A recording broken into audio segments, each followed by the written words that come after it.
What is up, gym athletes? Welcome to a new video. Today we're going to talk about the best exercises for each muscle group. We're going to start at the top and work our way down to the bottom. Let's go! So the first exercise we're going to talk about, or let's say the first muscle group we're going to talk about, are the shoulders. And here we have handstand push-ups or pike push-ups. For handstand push-ups you can do it against the wall or free, but I would recommend doing it against the wall, because when you do it in free you have to worry about having the right balance during the whole movement, and when you do it against the wall you don't have to think about the balance at all. You can just focus really on the pushing movement and on the exercise itself. And for those who cannot do a handstand push-up yet, you can do the pike push-up or the elevated pike push-up. It's an easier progression for the handstand push-up and covers basically the same muscle groups. I would recommend doing the handstand push-up like your belly facing the wall, because this way you're simulating the free handstand push-up more likely than you're doing it when your back is against the wall. And for those, as I've said before, who cannot do the handstand push-up yet, the perfect progression would be the pike push-up, or the harder version, the elevated pike push-up. It's basically the same movement, but in the pike push-up you have your feet on the ground and your body is shaped like a V. And if the normal pike push-ups are a little bit too easy, you can also do elevated pike push-ups. So you just get a surface that's a little elevated, put your feet on there and do the pike push-up the same as your feet would be on the ground. But obviously it will be a little bit harder because your feet are elevated, and it's more similar to a complete full handstand push-up. So the next exercise we're going to talk about, or let's say the next muscle group we're going to talk about, are the biceps. For the biceps, the best exercise are chin-ups, basically the same as pull-ups, but your hands are not pronated, they're supinated, so your fingers are facing you. And this way, the focus during this exercise are the biceps. Here it's important to start really at the bottom, so you start from a complete dead hang and then work your way up until your chin is over the bar, and from here slowly come back down until you're in the dead hang and start over again. Next up we're gonna have the triceps. For the triceps, the best exercise are diamond push-ups. It's basically the same as normal push-ups, but you put your hands together. That way you have a shape like a diamond here. You put your hands as close as possible together and do your push-ups like this. So your elbows are tucked in, and that way the focus during this exercise is mainly the tricep. And don't forget to do a full range of motion, so you start really at the top, push out your shoulders, and then go all the way down until basically your nose touches the ground. And from here, work your way slowly back up and then slowly back down. Full range of motion and no half reps, so you get the most out of each repetition. So next up, we're gonna have the chest. The best exercise here are dips. Here it's also important to have a full range of motion, so really start at the top, push up your shoulders, and from here work your way down slowly, pause a little at the bottom, and then work your way up slowly and controlled. And one important thing, the more you lean forward during the dip, the more you will work on your, and the more you lean back, the more you will engage your tricep. For the next muscle group, we're gonna have our back muscles. For back, the best exercise are pull-ups, and by pull-ups I mean normal pull-ups, no chin-ups. Pull-ups, your fingers are pronated, so your fingers are facing away from you.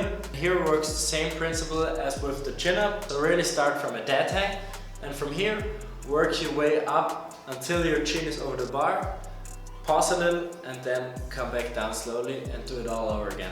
And another big factor, so you really get the most out of your pull-ups for the back muscles, is to really stabilize your scapula during and even before doing the pull-up movement, because this way you get the most out of the pull-up movement for your back muscles. And how do you do that? Before you even start doing the movement, really try to like roll your shoulders over like this, and then, that's the important thing, get your shoulders back and down, like back and down. Stabilize your scapula and your shoulders exactly like this position, and from here on do your pull-ups. Because when you like hunched over and you do your pull-ups like this, you don't basically engage your traps and you don't really work on your traps the way you should do during a pull-up. So next up we're gonna have the abs, and in my opinion the best exercise for the abs is number 1, the hollow body hold, or number 2, the plank hold. So they really cover your core, your lower abs, your upper abs, your obliques. So they basically really cover the full abs, and yeah, they're great exercises. During the hollow body hold, you can adjust the intensity of this exercise. So like the more you put your arms above your head, the harder it gets, and the more you put your arms towards your hips, the easier it gets. You can also tuck in your feet if the exercise is too hard, and if it's too easy, just straighten your legs fully and just make yourself as tall as possible, and this way the exercise will get harder. But there's only one thing you have to look out for during the hollow body hold, and that is that you don't have a hollow back.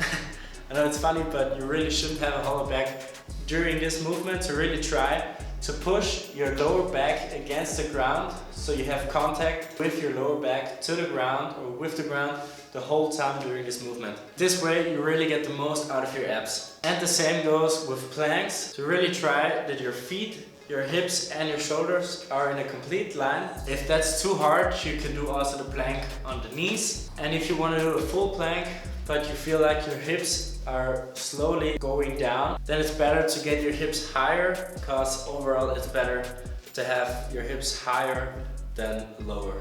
But as I said before, the perfect form would be your shoulders, your hips and your feet in one line. Next up, we're gonna have the quads and the glutes. For these muscle groups, the best exercise are the Bulgarian split squats. It's basically the same as doing lunges, but your lower leg is on an elevated ground, and this way you engage more your quads and your glutes. Because doing the exercise this way, it's a little bit harder than doing just normal lunges.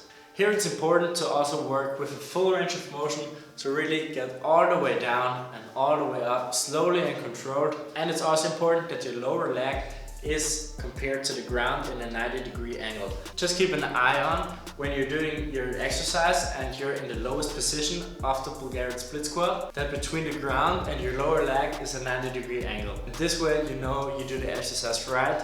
Otherwise you can get some problems with your knees when you do it for a long time incorrect. So really just keep an eye on that 90-degree between the ground and your lower leg when you're in the lowest position during the exercise, and you're good to go. And for the hamstrings and also for the glutes, we have the glute bridge hold. It's a perfect exercise to also cover your back muscles of your upper leg, and in addition also the glutes. You can do this exercise with both legs or like a one leg glute bridge hold. You can either hold the position or do raises, so like repetitions. Here it's also important to do a full range of motion all the way up, so really try to raise your hip as high as possible, and then from here go back down. But important, when you go down, don't touch the ground with your glutes. Really try to keep that tension, so you really have a tension in these muscles the whole time you're doing this exercise. And last but not least, we have the calves. For the calves, the best exercise